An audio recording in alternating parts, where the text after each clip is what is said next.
Okay. Good morning, beloved. Happy Sunday.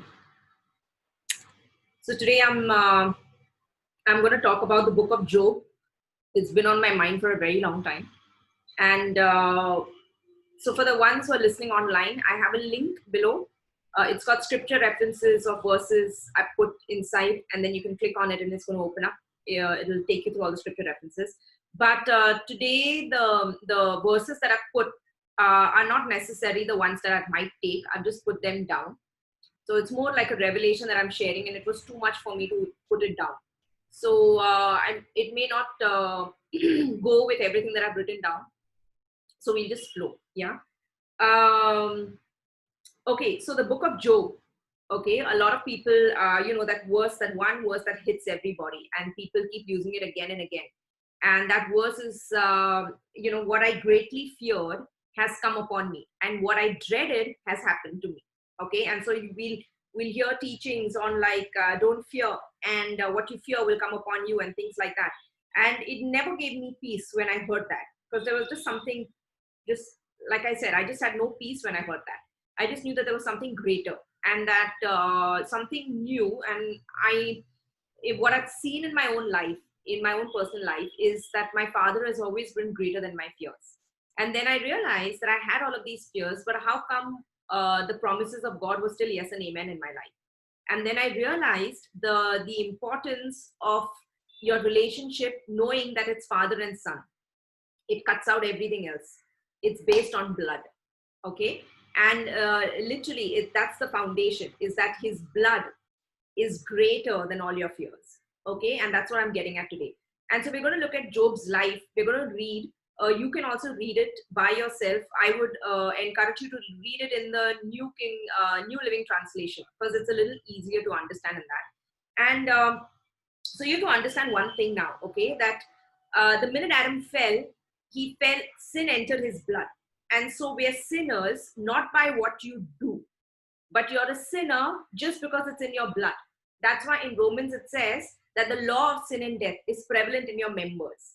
Okay, and that's why Jesus had to come. He had to go on the cross in the flesh. His body had to be condemned. So that today you and I can no longer look at your flesh and get your standing in the flesh anymore. Okay, so your identity and our relationship is not based on what we do. It's based on we are born again. That means spiritually we are born again, born from above.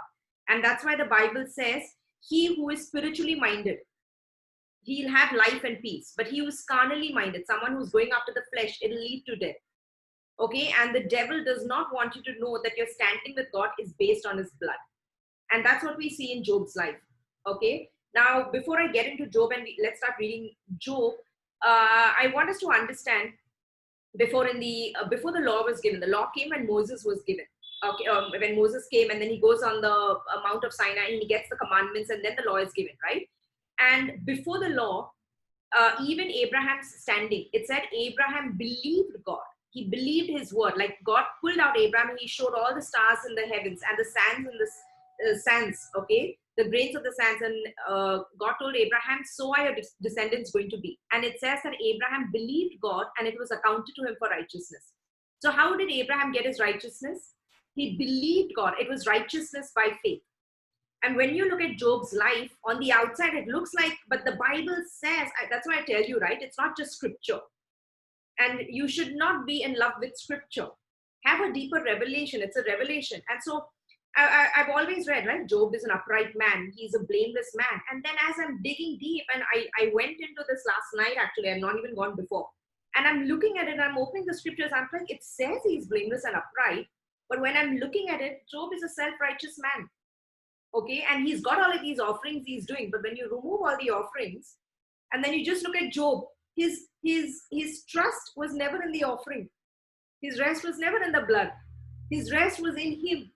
And you take away the offering, and Job is naked, and you can see that this guy is so fearful of punishment, that if he did something wrong, sin conscious, oh, if my children did something wrong, if I did something wrong.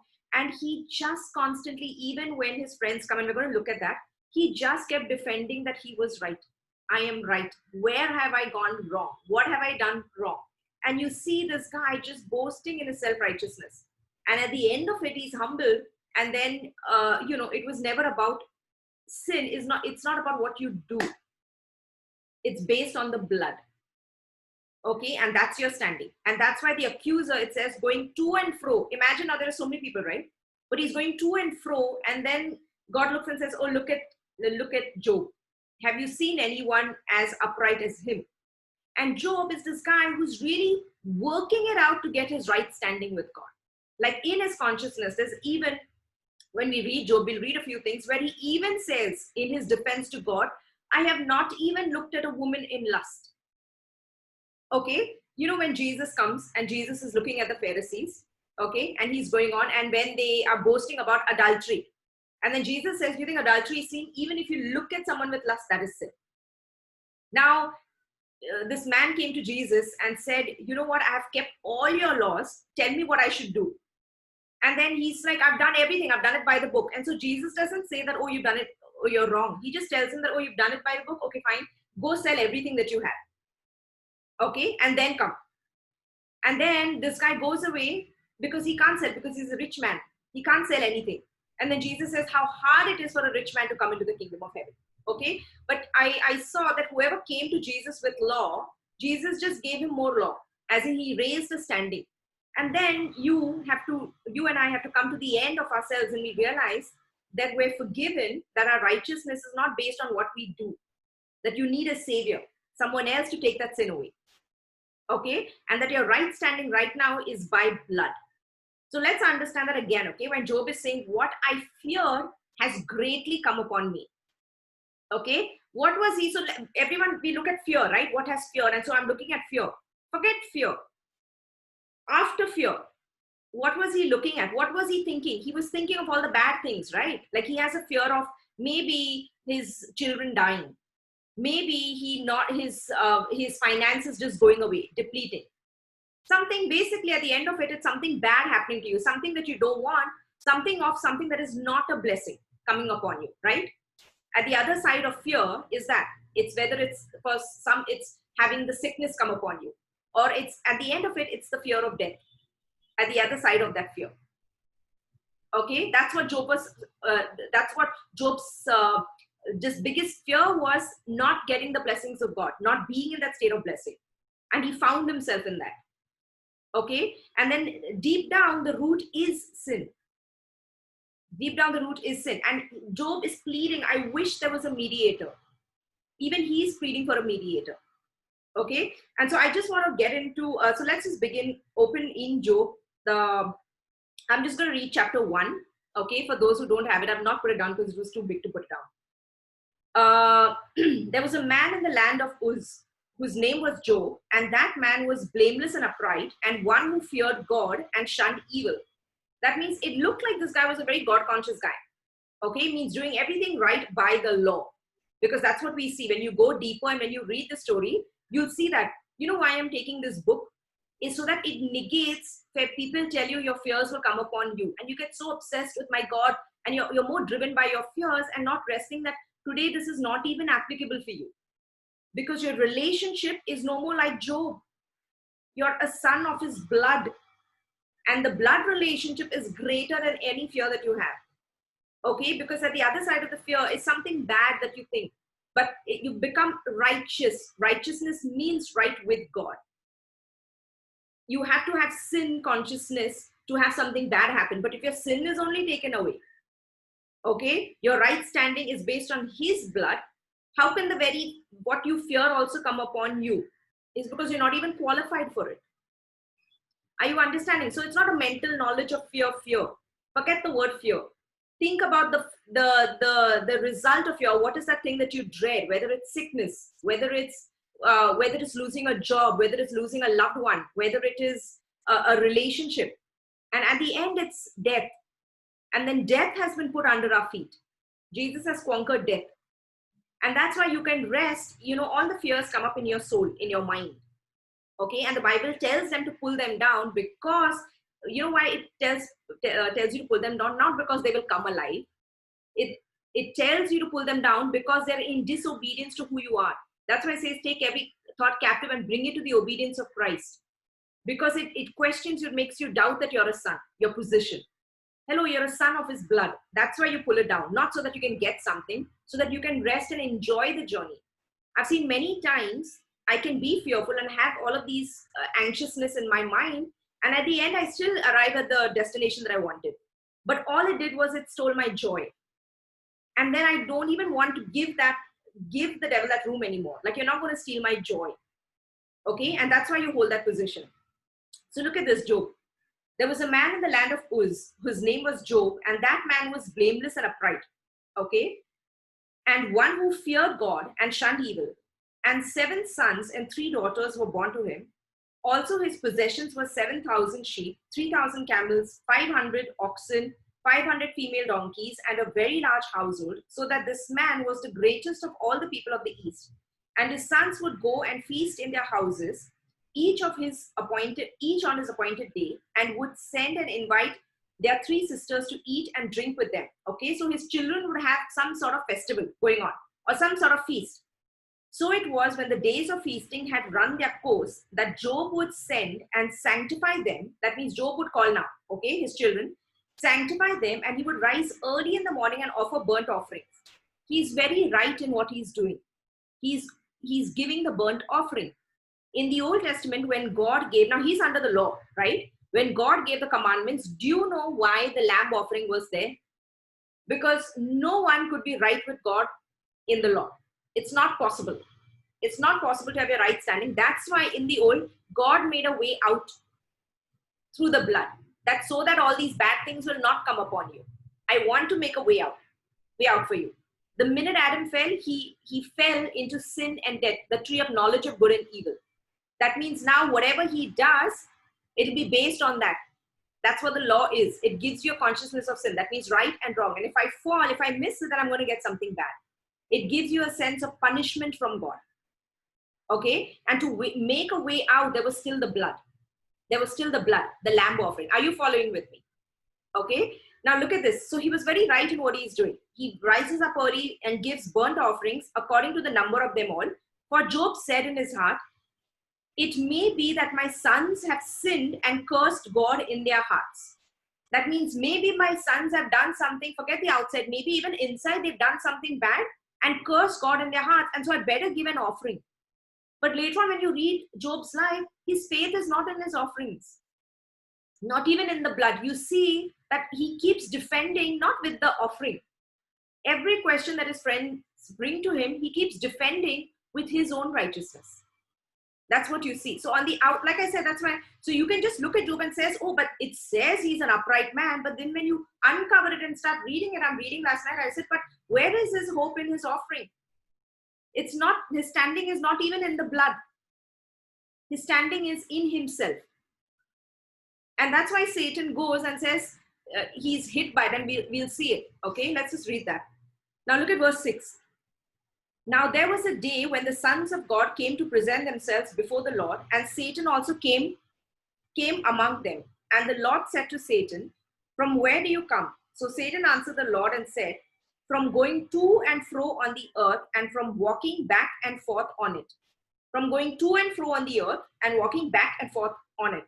Then the Lord said to Satan, have you considered my servant Job, that there is none like him on the earth, a blameless and upright man, one who fears God and shuns evil? So Satan answered the Lord and said, does Job fear God for nothing? Does Job fear God for nothing? Verse 10, have you not made a hedge around him, around his household, and around all that he has on every side? Have you blessed the work of his hands, and his possessions have increased in the land? Now I want you to see this, okay? Job gets up in the morning, he has fear in his heart because he's saying, right, like what I feared has come upon him. He's like really concerned about his family, nothing bad going on. He's got all of this anxiety. In spite of all of that, what is God looking at? The offering that he's getting up in the morning. And what is the result of that? Look at this. Where Satan is saying, have you not made a hedge around him? That means there's a covering of protection around him. His household, and around all that he has on every side. You have blessed the work of his hands, and his possessions have increased in the land. But now stretch out your hand and touch all that he has. That means he's saying, please remove this hedge. of protection that you have around him. Remove this, okay? Okay, stretch out your hand and touch all that he has, and he will surely curse you to your face. And the Lord said to Satan, behold, all that he has is in your power. Only do not lay a hand on his person. So Satan went out from the presence of the Lord. This is not applicable for anybody. This is a question and a reasoning going on between the Lord and the devil at one particular point. Job is a unique example. It's like Judas. In the Bible, it's written, when Jesus said, of all you have given me, I have lost none, except the son of perdition, that the scripture might be fulfilled. Not everyone is Judas. There was one. That one is lost because the scripture might be fulfilled. This is a case going on, and God saying, okay, fine. The hedge is being removed, and now the devil is attacking. And so what happens? The devil goes and attacks his family, and so in one day he loses everything. Then another day the devil goes and attacks his health gets attacked and things like that, and things come, and then Job has lost everything, and now Job is in deep grief. And that's when he's saying, what I feared, all that I feared, these bad things have come upon me. Okay, and so people keep using it. Oh, don't fear, don't fear. What you fear will come upon you. It's not applicable to you. Understand it. It's not a scripture. He feared the bad things. Job doesn't have his righteousness and right standing is not from Christ. His blood. He's not a son. It's based on what he's doing. Okay, and now you remove all of that. And now Job had 3 friends. Okay, so these 3 friends, very good intentions, it looks like, come to comfort him. Because now, imagine Job is known in the land, like he's so blessed that this guy really fears God. Like he looks so religious. He's doing all of these offerings and everything, gets up in the morning. So he's looking really religious and blameless to the world. Like he's so right. But I'm just looking at Job and like he is so much of weight on him. Imagine not to look at a woman lustfully. How much is he holding himself, and he's trying to get right with God in his own flesh. How hard it is for him. Okay. And so he's got 3 friends, Eliphaz, Bildad, and Zophar. And these 3 friends come to comfort him when everything is gone. And guess what they do now? Okay, now I want to read this last part, is because if you read the book of Job without reading the last part, then you will also start seeing God the way his friends are painting God to him now. And then in the end, I'm going to read verse 42 before I start reading what his friends say. Okay, it says in verse 42, okay, so it was after the Lord had spoken these words to Job that the Lord said to Eliphaz, my wrath is aroused against you and your 2 friends, for you have not spoken of me what is right, as my servant Job has. Okay, now therefore take for yourself 7 bulls and 7 rams. Go to my servant Job. God brings the lamb offering only. Okay, and tell him to make 7 bulls and 7 rams. Go to my servant Job and offer up for yourselves a burnt offering, and my servant Job shall pray for you, for I will accept him, lest I deal with you according to your folly, because you have not spoken of me what is right, as my servant Job has. Do you know what they have not spoken good of him? And it's huge if you read all the 40 chapters. Okay, what his friends did, they misrepresented God to him. So when Job loses everything, his friends come and now begin to comfort him. And guess what they comfort him? How do they tell him? They look at Job and say, you know what, Job, you have sinned. And now they start micro-analyzing his whole life. Then they look at his children. You know what? All of these things is written because of your children have sinned. And so God has got all of these things because of your children's sin. Then further on, one of his friends goes to say that, you know what, Job, God is correcting you because of what you've done, chastising you. And so today people say, like, if someone gets sickness and things like that, oh, God is chastising you. You can't be chastised with sickness anymore. You're not in the old. You're in a new, far above, redeemed by his blood. In the Old Testament, if you didn't keep the law, if you didn't walk worthy, okay, the law. In Deuteronomy, there are blessings and then there are curses that come upon. Okay, certain diseases and things like that. And, even miscarriages is part of the curse. But then Jesus has come on your behalf, gone on the cross. It says, I think it's in Galatians, and redeemed you from the curse. He became a curse for you on the cross. So he's redeemed us from all, and now our relationship is by blood. Are you understanding it? So it's not about fear. I could have fear in my soul, but my right standing with my Father, thank God, is not based on anything that I'm even, it's greater than my anxiety and my anxiousness. It's by blood. You're a son of his blood. You're made righteous. And nothing of destruction, of death, can touch righteousness. That's why in Isaiah it says that you should be far from oppression and no evil will touch you. And then it says, because their righteousness is not on their own, their righteousness is from me. That means you're son of his blood. I'm going to read all of this and it's going to come together for you at the end. Okay, because there's so many things, okay, that I want you to see. So basically his friends come and they start pinpointing to what he's done. And that's not wrong, right? There's a lot of teachings that will tell you it's because something that you did. That's why I tell you, sin is not something you do. You're either a sinner or a saint. You're either a sinner or a son. It's a state of being.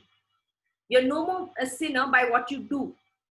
You're a son of his blood. That means apart from what you're doing, your righteousness is based on you were born a son. Just because you believed in Christ, everything has gone. And now you're a son of his blood. At the other side of fear, you keep thinking fear, I'm fear. Forget the fear. What is the thing that you fear? At some point, it's some sort of death, right? Some sort of like missing something out, not getting something that you want, missing out on the blessing. But all the blessings are attracted to righteousness.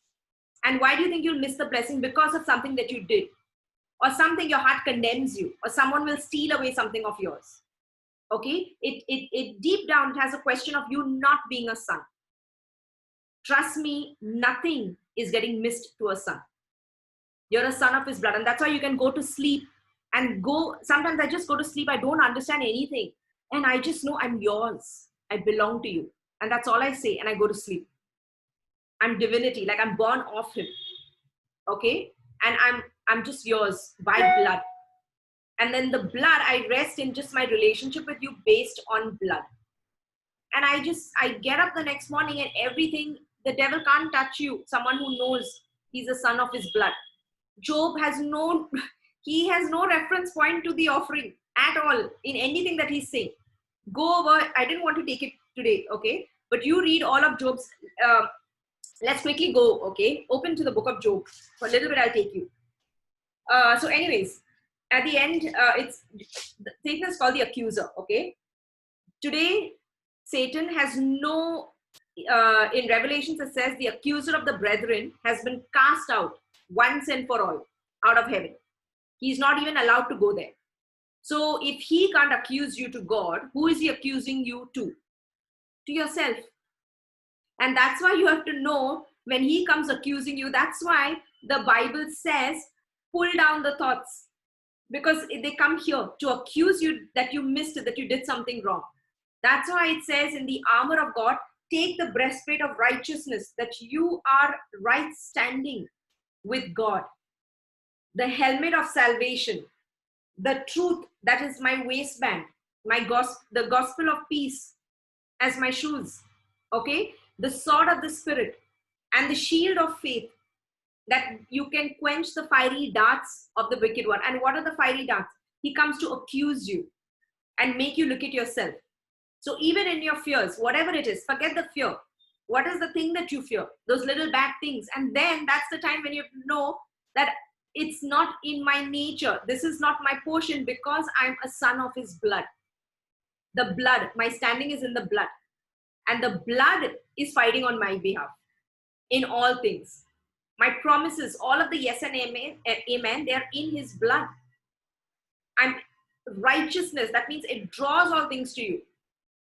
Do you understand that? So that's why when Ambani's son will go to sleep, why will he get all the inheritance and the good portion?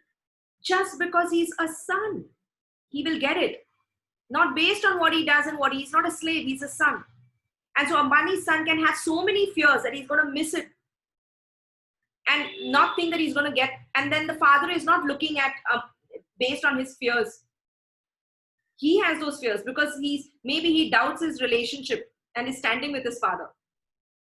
But you and I both know that all the inheritance is always based on blood. You just have to be born a king's son to receive all things. No matter what you do, if you're not born, you're not going to get it. Prince William will get everything and inherit everything. They might have certain rules and everything, but it's just how do you get to the position of a king? How will you become the king tomorrow? How from a prince, how are you going to become the king? By blood. So if you're not in the bloodline, too bad. How much ever you try to do, you can't get into the bloodline, no matter how good you are. And you can't miss it is because just that's his inheritance. He's by blood. That's it. Khoon ka rishta. And that's what your and my standing is. And your relationship with the Father is now in that blood. And so, yeah, you might have your fears. And the Bible tells us to pull down those thoughts, everything, because they simply come to question who you are. And so apart from all of those fears, how can those fears come? That means at the end of the fear, something bad happening to you when you are righteous. You have to be a sinner to have something bad come upon you. Are you following what I'm saying? Don't just understand the word, what I feared came upon me. No. You have to, what you fear means something bad. And bad can only come upon sin. But if you're right standing with God, you're righteous, you're a son of his blood, all the blessings of God are attracted to righteousness. Are you following what I'm saying? Okay. So look at this. Okay. So Job is going on. His friends come, start pinpointing him at various things that he may have done. Okay. Like your children have sinned and it's not wrong, but they're going into sin and what he's done. And they again don't tell him, none of his friends are telling him that no matter what you've done, but the offering. Okay, and they're misrepresenting God. That's what God is saying at the end. He's not happy with Job's friends because they misrepresented him. So they came in the time of comfort, and what they're doing, oh Job, what happened to you? So sad, and yeah, come on, now you've done this bad. So making him feel even worse, and now come on, repent for these things that you've done. And so it looks so good, right? When people come and now they are circling you and telling you, maybe this is wrong and this is where you missed it. And so you need to. That God is punishing you. And then Eli, at the end, he's got this one guy, what's his name? Elihu, who comes. Okay, and look what Elihu says. Elihu says, so these three men ceased answering Job because he was righteous in his own eyes. Job is righteous in his own eyes. Can you see after everything is taken, it begins by saying Job is a blameless man. Okay, right standing. In the old also you saw Abraham believed God, never believed in his own righteousness. He believed in the righteousness that God gave him. David, when you look, David is also under the law. Okay, but David also boasted in the Lord, who will deliver me from everything. Job comes as a man standing on his own righteousness, not even looking at the offering. Okay, I want you to see the depths of it because you're not eligible for the scripture that says, what I feared has come upon me. You're a son of his blood. Okay, so look at this. Job, he was righteous in his own eyes. Chapter 32. And then it says, then the wrath of Elihu, the son of blah, blah, whoever, was aroused against Job. His wrath was aroused because he justified himself rather than God. Just kept boasting in his own righteousness. Okay. Chapter 35. Okay. This is what Elihu is saying. Do you think this is right? Do you say, my righteousness is more than God's? For you say, what advantage will it be for you? Job is boasting in his own righteousness. Okay. And then you take some verses. Okay. I've not taken all. Okay. Where I'll just read a few of of Job's, what he's saying. 1 second. Yeah, this is in verse chapter 6. Okay, look at this. This is what Job is saying. Teach me, and this is now where he's questioning God why these bad things have happened to him. And then he goes on to say, like, good things are happening to all these bad people, but why have you punished me? Okay, and then he's saying, teach me and I will hold my tongue. Cause me to understand where have I gone wrong. Tell me what wrong I've done. Okay, and then further down he goes, yield now, let there be no injustice. Yes, concede, my righteousness still stands. That means he's saying, tell me where I've gone wrong. And he's saying, I'm still defending and I'm telling you, I am righteous. I've not done anything wrong. That's what Job is telling God. Okay. And then it says, Is there injustice on my tongue? Cannot my taste discern the unsavory? Okay, then he's going on to tell God, why have you set me as your target so that I am a burden to myself? Why then do you not pardon my transgression and take away my iniquity? For now I will lie down in the dust, and you will seek me diligently, and I will no longer be. And then he goes on to tell God, you know what, like, why was I born? Why have you given me all of this sorrow? Okay, so he's trying to get to the point of like, tell me where I have sinned. And that's his position through all his friends. And then his friends tell him to repent, but they're not, even his friends don't have an understanding of the offering. Are you understanding? And that's why the God tells his friends, they misrepresented me.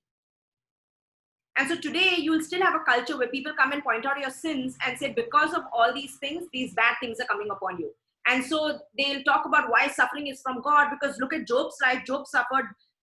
God gave all of these curses and all of that to him because he missed it. And so today also now, all of these sickness and all sickness is from God. It's a way to teach you a lesson. That's what even his friends were telling him. God is correcting you, chastising you, teaching you a lesson. Hello, you're in the new. You're a son of his blood now. Jesus became a curse so that none of these things can be upon you.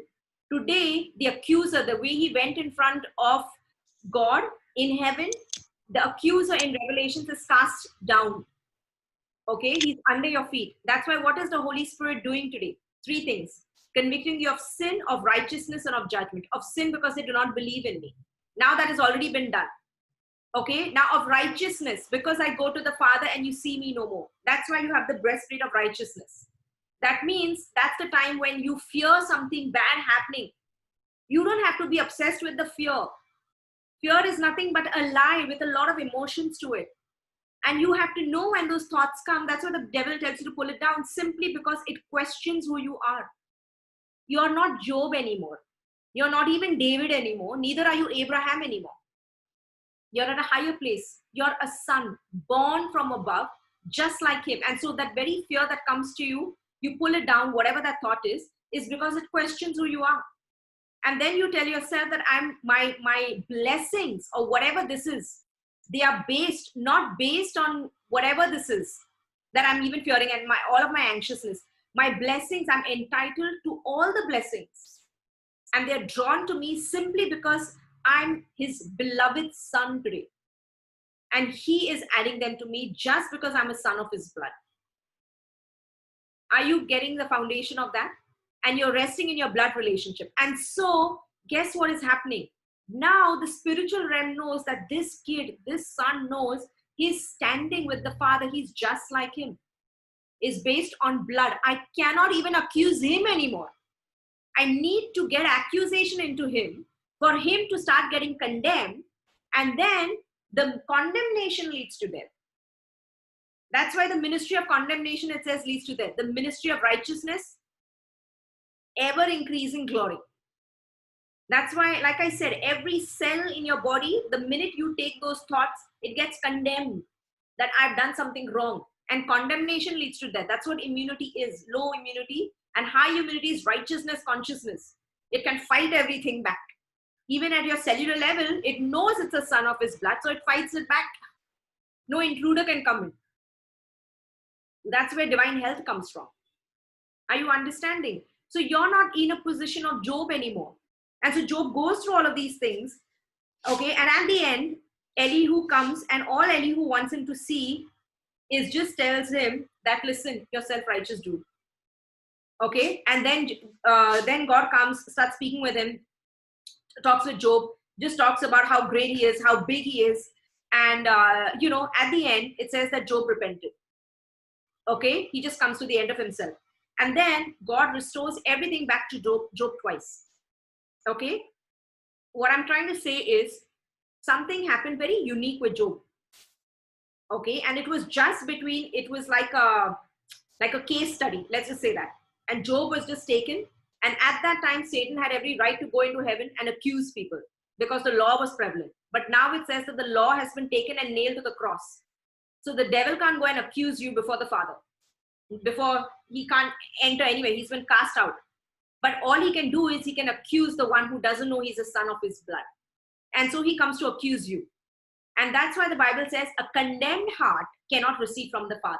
Because he knows if I get the Son to get into condemnation, guilty, then they cannot receive from the Father. And he makes you look at your flesh. Look where you missed it. And then that's the time when you have to pull down those thoughts. I'm a son of his blood. And the more you walk into it, trust me, we don't give even room in the flesh. When I see certain things that are not of God in the flesh, I put them down, because not because it's right and wrong, because it's not in my nature. It comes from the other. I don't even want anything of the devil's nature in me. I uproot it out. I don't want it, because I'm my father's. And that's the intention, to say that, oh, I'll allow sin. It's like, oh my, don't you understand that you're born of him? You're God kind. We do not like certain things because it's not in our nature anymore. So don't give it room.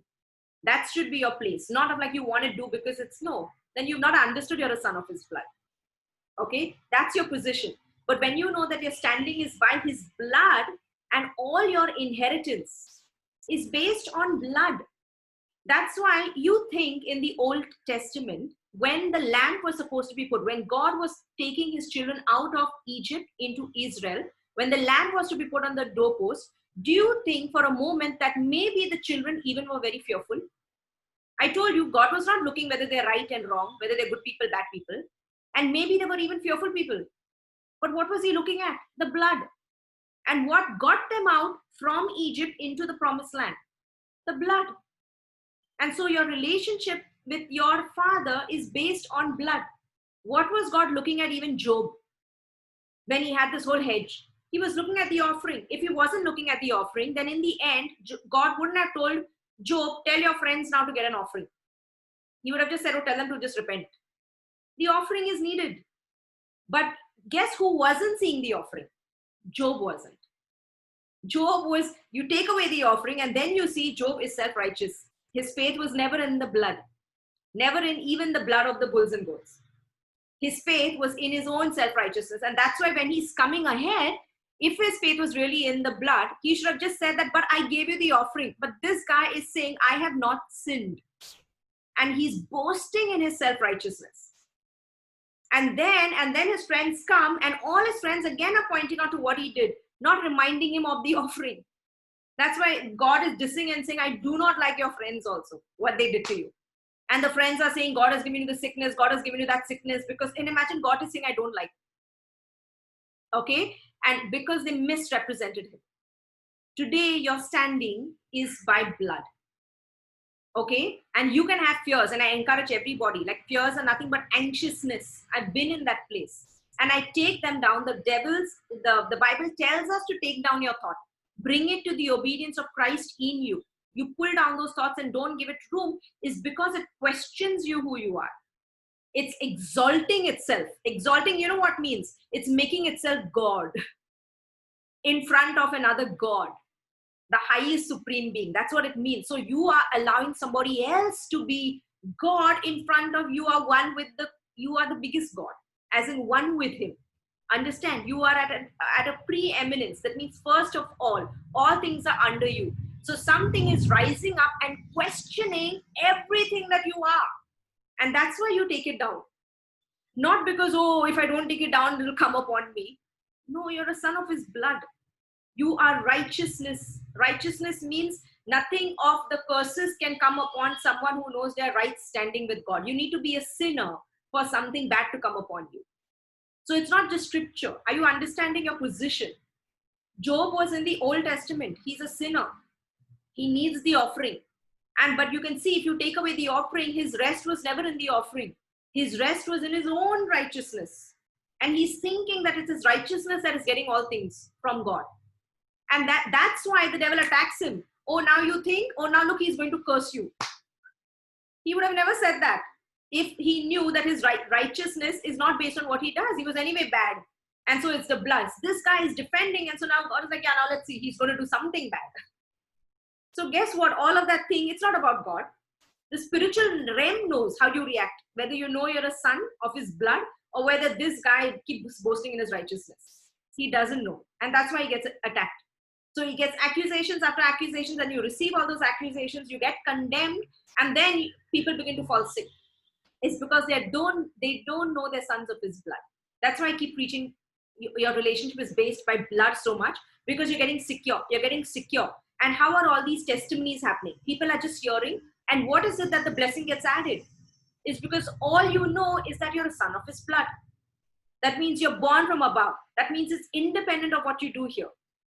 And you're getting everything drawn, and so now sickness leaves. So someone gets married, someone finds a girl of his dream, someone gets a job, someone gets so much of increase, is because you're just getting established in blood. And what happens when you're getting established in blood? Isaiah says, they're far from oppression, no evil will touch them. Nothing will come near you also. Is because, and then this is the inheritance of my righteousness, the one that I am giving them. When you read David's life, look at Psalm 23. The Lord is my shepherd, I shall not want. He makes me lie down in green pastures. He leads me beside the still waters. Yea, though I walk through the valley of the shadow of death, I will fear no evil. Why? Because you are with me. Your rod and your staff, they comfort me. You know the answer to every fear when you read, and now we're going to go and I'm going to read quickly of all, and I've taken most of them from the old. But the antidote for fear was the Father. And when they came to know that they were loved, that's it. They were not, it was the Father who was doing everything. Okay, so I'm quickly going to read that. Look at this in 1 John 4:16. Okay, and then we'll read the love scriptures. There is no fear in love, but perfect love casts out fear, for fear has to do with punishment. And whoever fears has not been perfected in love. Fear has to do with punishment. That means I fear that something bad is going to happen. And then it says, the Bible is saying, there is no fear in love, but perfect love. Once you know that you're a son of his blood, that you're fathered, that now you've come back home to your father, and now it's just not on you. The weight is not on you, that you have a father. Relax, rest. And perfect love, knowing that your father casts out that fear. Deep down, fear comes with an orphan heart, thinking that, oh, I have to figure it all out by myself. And then you've forgotten that you're fathered. Okay? Look at, you know, when you get the time, read Hebrews 9 and Hebrews chapter 9 and 10. It talks about the priesthood. It talks about the blood of Jesus that has taken away your sin once and for all. The blood of bulls and goats could never do it. And that's why then it goes on to say that now, please have your heart sprinkled from an evil conscience. That's why I told you in communion, right? What does communion mean? It means to have your heart sprinkled from an evil conscience, that guilty conscience. And you can rest. And Job was not there. He constantly thought that it was him. And because of what he did, that the blessings were there on his life. And that's why he's just questioning God, where have I missed it? Okay? Not realizing that all of his blessings was based on blood. It was not the blood of Christ at the time. It was the blood of bulls and goats, but it was still based on blood. It was symbolic of what Christ would do. He was under mercy. Are you understanding it? Okay. Look at Psalm 34. Okay, I'm going to read Psalm 34, verse 4. I sought the Lord and he answered me. Now this is David. And guess who delivered? And he delivered me from all my fears. Those who look to him are radiant and their faces shall never be ashamed. Even though, Psalm 23, verse 4, even though I walk through the valley of the shadow of death, I will fear no evil, for you are with me. Your rod and your staff, they comfort me. Okay? Verse 27, Psalm 27, verse 1. The Lord is my light and my salvation. Whom shall I fear? Who is the light? The Lord is my light and my salvation. Whom shall I fear? Okay? The Lord is the stronghold of my life. Of whom shall I be afraid? Verse Psalm 46, verse 1. God is our refuge and strength, a very present help in trouble. Therefore we will not fear. Through the earth, though the earth give way, though the mountains be moved into the heart of the sea, though its waters roar and foam, though the mountains tremble at its swelling.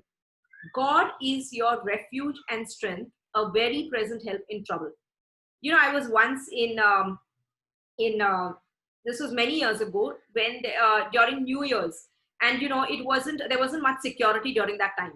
And I didn't know this, but I stepped into a rickshaw after a church service, and I got into a rickshaw, and I didn't know that there would be just like drunk men on the road.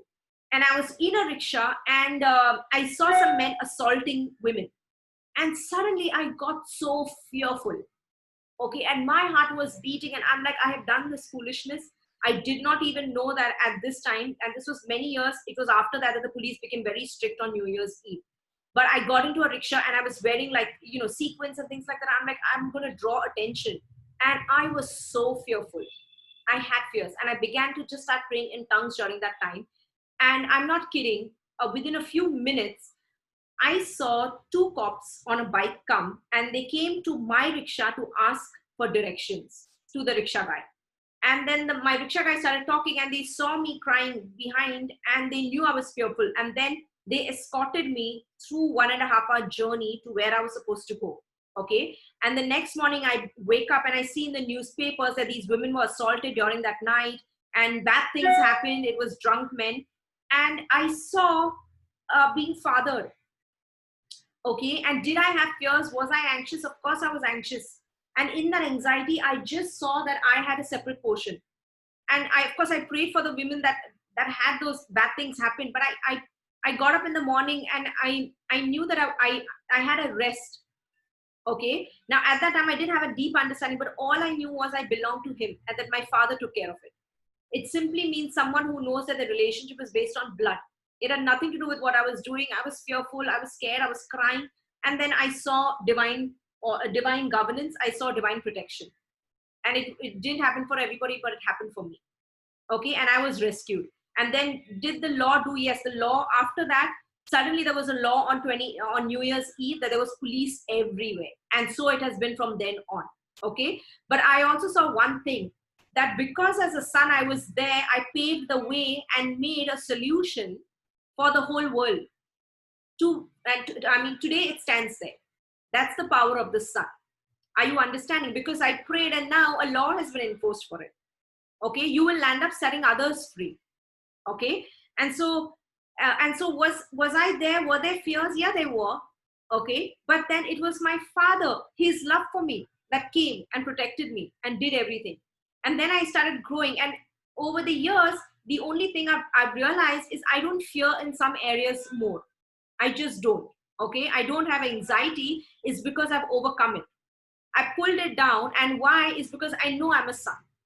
I know my position, and so it doesn't shake me anymore. It doesn't get me anxious because I know I'm greater than the very situation that is coming against me. I've tested it out. I've walked it through. I've taken it down, and so I know. And so every fear that comes, it just questions who you are.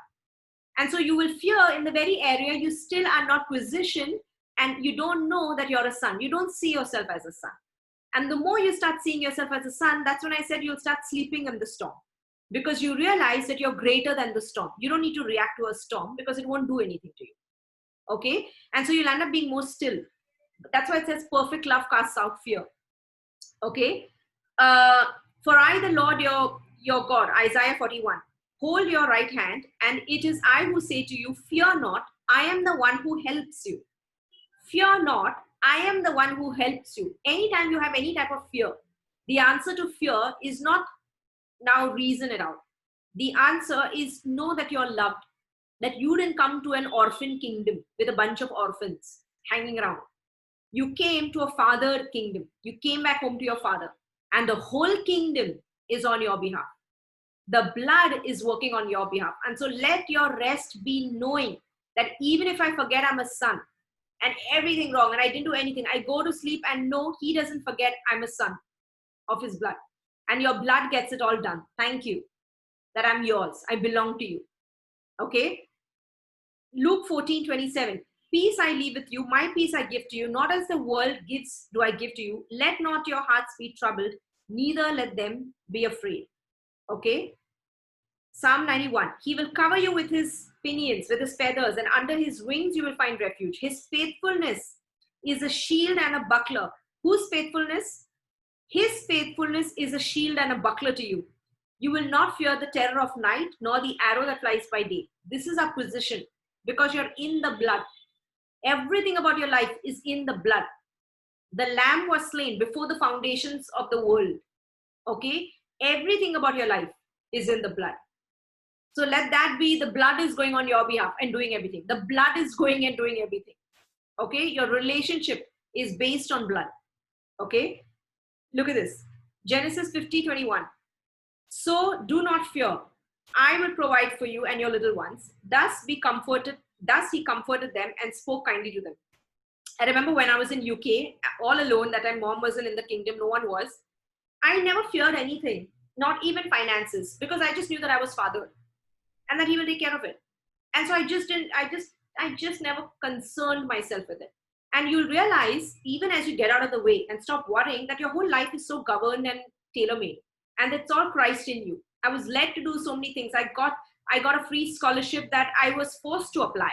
I didn't even apply for it. I didn't even go looking for it. It came my way. I wrote some things. I got a lot of money when even my dad passed away during that time. Okay, I was taken to Paris. I went to all of these fairs, and I saw it was somebody who was doing, someone who had planned all of my itinerary, and then I was just walking in it because he knew what I needed at that time. And that's why I said it's Christ in you. You died. It's all him in you, and you're just waking up to who you are. And all those fears will go as you start seeing yourself in that position of what a great position you hold, that you're a son. And that very fear comes to question and knock and say, hey, you're not. And that's why you pull it down. Okay? But you don't need to dance at it. You can rest knowing that your relationship with the Father is not based on what you do, even what you're believing. It's based on his blood. That one day you came into the kingdom, you recognized him, yeah, it's Jesus. That's it. And now it's by blood. And don't ever forget that it's by blood. Okay? That's the only thing that the devil never wants you to rest. He wants it to make it more than the blood. So he adds all things. No. The simplicity of it is it's based on blood. Okay? Joshua 8:1. And the Lord said to Joshua, do not fear and do not be dismayed. Take all the fighting men with you and arise and go up to Ai. See, I have given into your hand the king of Ai and his people and his city and his land. This is at the time of Jericho, when they're going out, when they're going into their promised land. Even then God said, do not fear, I am fighting on your behalf. I have given them to you in your hand. So it's not yours, it's Christ in you. So you relax. So you think that problem has come, oh my God, it's me. And then you have to rest. It's not you. It's Christ in you. Anything that's coming, it's coming to Christ in you. And that's why you pull it down, because it questions Christ in you. Okay, relax. Nothing is going to happen. Psalm 27. Though an army encamp against me, my heart shall not fear. Though war rise against me, yet I will be confident. Why? Is because the Lord is with him. Okay, this was in the old, when David is saying. Psalm 115. You who fear the Lord, trust in the Lord. He is their help and their shield. Isaiah 35 verse 4. Say to those who have an anxious heart, be strong, fear not. Behold, your God will come with vengeance and recompense of God. With the recompense of God, he will come and save you, because your father. Isaiah 41. Fear not, for I am with you. Do not be dismayed. I am your God. I will strengthen you. I will help you. I will uphold you with my righteous right hand. Okay? The answer to every fear and anxiety that you might have, before you can take it down even, you have to know that you're loved, that you have a heavenly Father who is not only with you, but he's in you. And that's your rest. Okay, David had it. That's why he could take down Goliath. Okay, and he boasted not in his own, but in the Lord who delivered him from all of these, from the lion, from the bear. And so the Lord will deliver me from this Goliath. Okay, the rest. Have it that even when it doesn't make sense to me, I just know that he knows who I am, even if I fail to forget. He doesn't forget what I mean to him. And so many times in my life, I've seen that. And I saw that at that 31st night. In all, and I just saw myself, and I saw that, praise God, that I was in a different place. Nothing could touch me. Okay. Jeremiah 42 verse 11. Do not fear the king of Babylon, of whom you are afraid. Do not fear him, declares the Lord, for I am with you to save you and to deliver you from his hand. Constantly the Father coming and reminding them that they're his. Isaiah 43. But thus says the Lord, he who created you, O Jacob, he who formed you, O Israel, fear not, for I have redeemed you. I have called you by name, you are mine. And now our redemption is in Christ. Okay? Jeremiah 46. But fear not, O Jacob, my servant, nor be dismayed, O Israel, for behold, I will save you from far away, and your offspring from the land of their captivity. Jacob shall return and have quiet and ease, and none shall make him afraid. Matthew 10:31. Fear not, therefore, you are of more value than many sparrows. Where God tells people not to fear is because he loves them. That's why it says, remember I did this teaching on how you not to worry. Okay, deep down you let a worry go, and then it goes on, and becomes this big fear. Okay, but that's why it says take no thought. But the root for all of that, when he says, is don't worry because your heavenly Father, because you're loved. Cast all your cares because I care for you. Beloved son, that means someone who is loved. So Jesus is not just going in his own strength and doing all of these things and going to the cross. He was fathered. That's why he said it's all the Father working it out. And then on the cross, he said, why have you forsaken me? Because he's separated. Okay? It's not you. It's all the Father. That's why you can rest, That is the Father in you. Whatever problem comes, it's come to Christ in you. He will take care of it. That's why you don't dance around. You dance around because you forget. You forget that you forget it's not Christ in you. You think it's you. And so you, in your human ways, you start dealing with it. But if you understand it's all Christ in you, you won't land up doing a lot of things that you do. You'll end up resting more. Luke 12:32. Fear not, little flock, for it is your Father's good pleasure to give you the kingdom. 2 Timothy 1:7. For God has not given us the spirit of fear, but of power, of love. That means knowing that you're loved. Power because you are the highest supreme being now. So anything that is coming to question whatever fear that is questioning the highest supreme being. That's why it's called exalting itself against the knowledge of God. That thought. That's why it tells you to take it down. Okay? God has not given you the spirit of fear. And so the way to it is he's giving you a spirit of power. That means know you're a son. And of love. Know that you're loved, that you belong to me. And of self-control. That means stop being so impulsive now. That's why you won't land up doing those things. You'll become a little bit more restrained. You'll end up becoming a bit more still. Okay? It says self-control, and somewhere else it says of a sound mind. Because where is the fear coming? Here, in your thoughts. A sound mind, a still mind. Okay? Hebrews 13:6. So we can confidently say, the Lord is my helper. I will not fear. What can man do to me? Okay? I just want to end. I've just put those things there just for some verses and things on fear. But I saw all in the Old Testament, the reason why anyone was dealing with fears, they never dealt with it. God told them that I am your Father. And then it says, David says that he delivered me from all my fears. And the way to out of fear was the Father saying that I am going to fight this battle for you. Relax. But as a son, now you've come into the kingdom. Number one is your fears cannot come upon you because you're righteous. Because fear means something bad coming. But you have to have sin and standing as a sinner to get something bad in your life.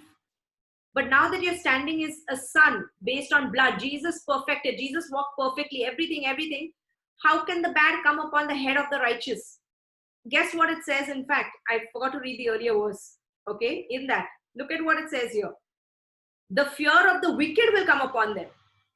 In Proverbs 10, the fear of the wicked will come upon them. And the desire of the righteous will be granted. When the whirlwind passes by, the wicked is no more, but the righteous has an everlasting foundation. The desire of the righteous will be granted, not the fear of the righteous will come upon them. It says the fear of the wicked will come upon them. The desire of the righteous will be granted. Okay? Your fears are in your soul, in your mind. They're not here. They're in your mind. And that's why it says, let me read that second verse. Okay? That's why it says, look at this, Isaiah 54. In righteousness you shall be established. You shall be far from oppression, for you shall not fear. Because now the more you're waking up that I'm a son, that I am just another Jesus. Jesus gave birth to another Jesus kind, God kind. Greater is he who is in me. Okay? The more I'm waking up to that, I will be far from oppression. I shall not fear. Because how can Christ fear something? He is the greatest. That means whatever is coming to him is a lie. It has to bow down to you. That's why you will not run after it. Okay? He shall be far from terror. It shall not come near you. Indeed, they shall surely assemble, but not because of me. Whoever come, behold, I have created the blacksmith. He blows the coals in the fire, who brings forth an instrument for his work. I have created the spoiler to destroy. Now see this, verse 17, Isaiah 50, verse 17. No weapon formed against you shall prosper, and every tongue which rises against you in judgment you shall condemn. This is the heritage of the servants of the Lord. This is my inheritance, and their righteousness is from me. Their righteousness is from the Father. That's why nothing can touch you.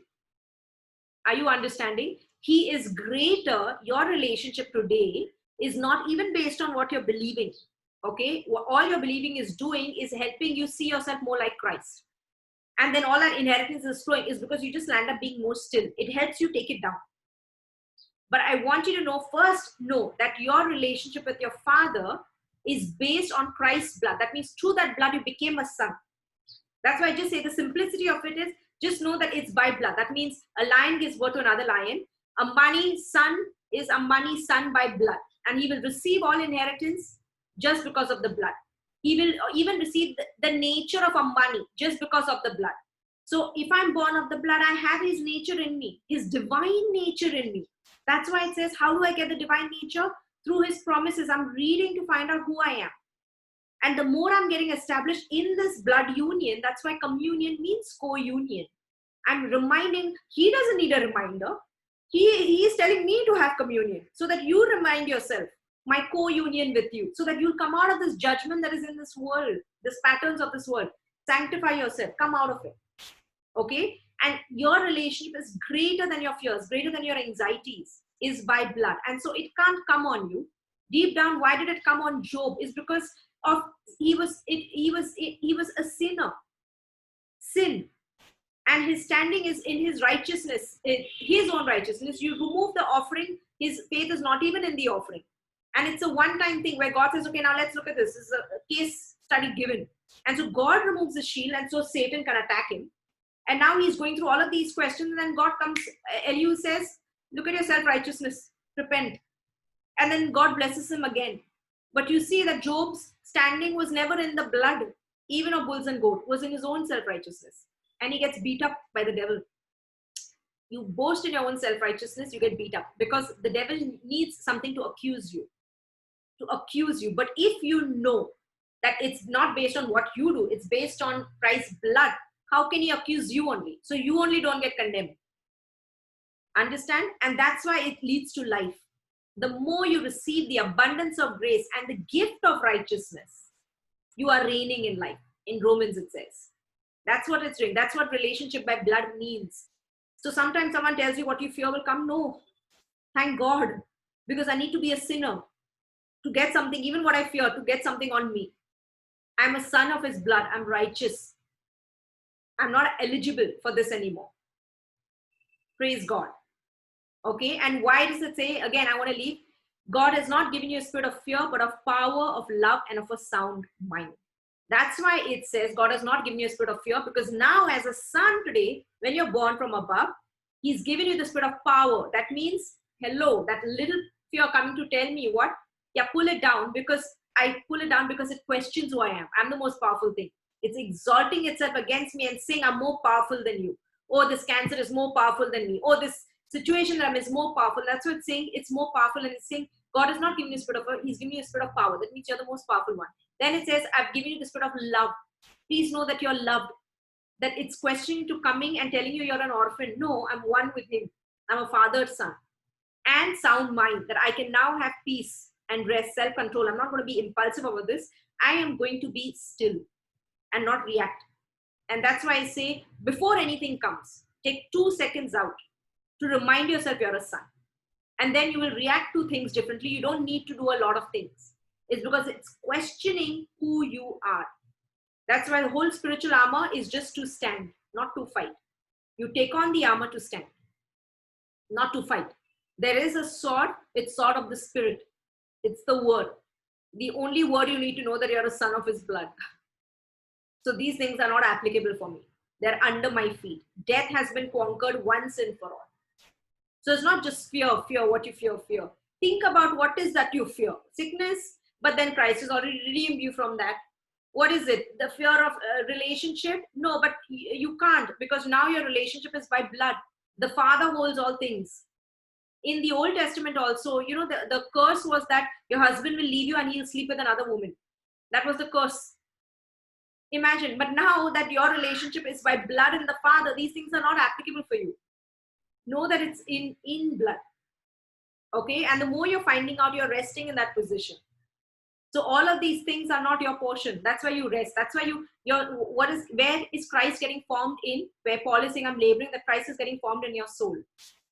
And so in areas that I feared before and I had anxieties, today I don't. Because I chose to confront it, and not confront it because they were lies. They needed to come down. And so I overcame it. I pulled it down. Okay. But during the journey, sometimes, even in my anxiety, I saw his love for me being greater than my fears. And I saw the promises of God be yes and amen. And then I started understanding that my relationship with him is not the way the church has taught me. Why is it different? Is because I always knew that I'm a son. I just knew I'm the beloved, right? Like, it means to know that it has nothing to do with your works, that you belong to him, that you're born of him, that is just you and me, that relationship. And you're resting in that relationship. And so everything, and so in that, he taught me to walk on water, but it was always in the covering of knowing that I was loved. And your relationship is secure by blood. That's why I choose not to worry about my parents. I choose not to worry about my mom, my things and all. Because he told me Psalm 91, covenant. These are all promises. Even when he was not doing things, you see Jesus, when you see the Father being faithful to Abraham, to his descendants and all, he always says, because of the covenant promises I made to Abraham. It was through covenant, through blood that I made. It's not based on what they're doing. And Abraham is also secure, not based on his right. He's saying because of the righteousness that he has, because he believed. And Job was this one-off species, one-off guy who boasts. It looks on the outside where people say, oh, he's a righteous, no, blameless, it says, upright. Upright in his own self-righteousness, boasting in his works. His security was not in the offering. It was in his own righteousness. And at the end of all, he comes down and he repents. And then God gives him everything. He's lost everything. Okay? Today, you're not in that position. You're a son of his blood. And so the reason why you take fears can't exist in a realm of somebody who knows his relationship is based on blood. Those fears are at the end, some bad things, and bad things can't touch a son.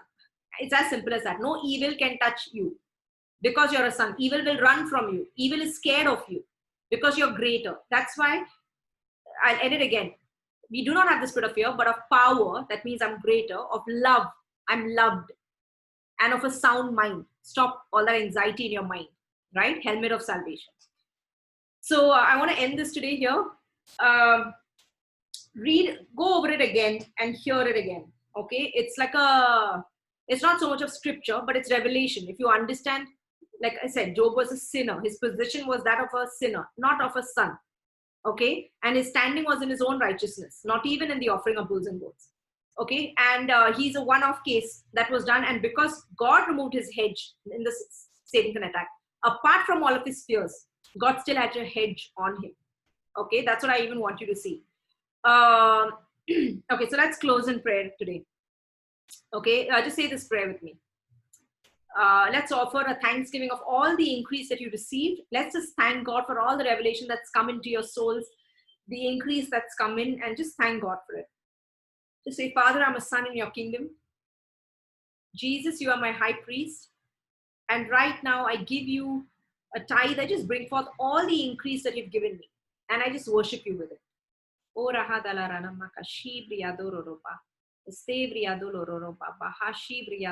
just multiply that.